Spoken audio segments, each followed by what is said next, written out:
நாங்க ஆட்சிக்கு வந்தோம்னா எல்லாருக்கும் இலவசமா வீடு கட்டி தருவோம். நாங்க ஆட்சிக்கு வந்தா எல்லா பொண்ணையும் இலவசமா கட்டி தருவா. கல்யாணம் ஆனவங்களுக்கு மச்சி நிச்சயம் சேர்த்து கட்டி தருவோங்க. இப்ப பாரு, நாங்க ஆட்சிக்கு வந்தோம்னா எல்லாருக்குமே செல்போன் தருவோம்.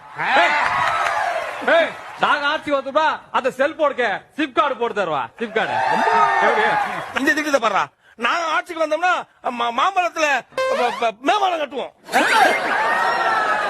நீங்க மாம்பழத்துல மேம்பாலம் கட்டினா நாங்க கொய்யா பழத்துல கோபுரம் கட்டுவோம். கொய்யா பழத்துல எப்படி கோபுரம் கட்ட முடியும்? நீங்க மட்டும் மாம்பழத்துல மேம்பாலம் கட்டும் போது அப்படா கொய்யா பழத்தை கோபுரம் கட்டக்கூடாதா? நீங்க தான் பைத்தியக்காரத்தனமா பேசிட்டு இருக்கீங்கன்னா அவனை கிறுக்குத்தனமா கேட்டுட்டு இருக்காங்க. தமா துண்டு மாம்பழத்துல மேம்பாலம்